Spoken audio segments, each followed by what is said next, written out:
Hi, welcome to the Daily Spark, day 81 question, which is where do I unconsciously outsource authority over my experience? Where do I unconsciously outsource authority over my experience? Ooh, that means kind of like give somebody else or some other entity um, power, control, influence over what's showing up for me. That feels weird, doesn't it? Do we do that? I think we do it probably a lot, where it's like I it almost feels like here, take my sense of agency, over in my life in some way, where to me it could be like decision making, like, here, why don't you choose for me? And I was thinking about that this morning. That's so weird. Is it though? These things seem very timely for me anyway. So I was thinking about how sometimes, like through my life, oh, your eyes are so beautiful.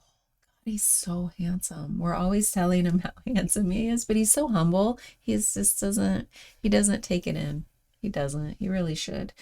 So I was really thinking about how there are certain times in my life where I just want something to be presented to me so I can react to it in terms of like a choice I need to make, or like that I really feel like I should be making. I really want to make it, but then something's like, nope, I don't want to have to choose. I want the just the choices to be whittled down for me, presented to me in a way that makes it very clear which one I'm going to go for, so that it feels like less, like, so I see that's where that shows up in my life.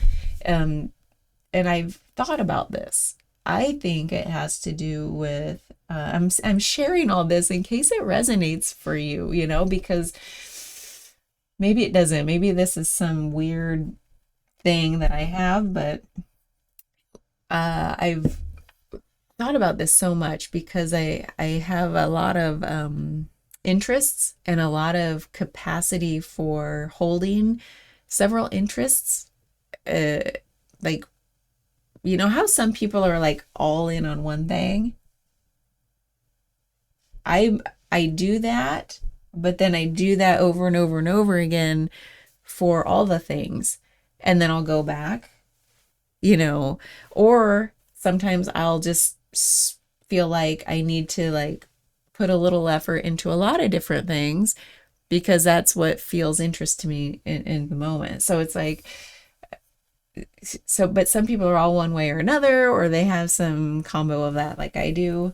And so sometimes it feels like I'm being called to choose something versus like, well, I like all of these things. And sometimes I just want somebody else to like tell me, just tell me, you know, because and I this is the part I thought about. I was like, why? Where's that come from? This like I like giving up even just emotionally thinking about giving up that sense of agency of like I'm the decider of my direction, of my fate, where it's like, no, just do it for me. And it feels like I have such a deep um, love of having a lot of options. I just love having the options, whether I choose to pursue them or not. I love knowing the open endedness of having a lot of options. That means it has meant like I don't do well with commitment. And now I'm better nowadays, but it's been a long road and I still struggle with committing and choosing one thing. I don't know if that's good or bad. It's just something I've noticed because not everybody is meant to choose one thing. Not anybody is meant to be all one way or another. There's not like one objectively good attribute there, right? What if we all chose just one thing? There'd be no generalists, you know? So it's, to me, it's not like about being good or bad, or, but in those moments where I feel like I'm just avoiding making a choice, it seems to me I'm avoiding it because I don't want to limit my options. Because once I make that choice, it like collapses everything down to one thing, and I close the door to all these other options. And boy, do I love open doors. And I'm also sometimes a little claustrophobic. Like I need open space. So to me, all these, it feels very, it's like energetic in a way, how this feeling of like loving optionality and spaciousness is kind of built into my DNA, it feels like. So in those moments where I really would do best to like to narrow it, to me it feels like cutting off possibility, and I feel like no, that goes against every fiber of my being, and that's why it feels hard to me. So that's where in these moments, it's not all the time, but in those specific moments where I feel like I have severe commitment issues because it limits my choice, means that there's no turning back. I can't turn around and go choose those things. Ooh. And it's like, that's where I feel like I want to outsource my authority and be like, well, you just do it for me. It's too hard.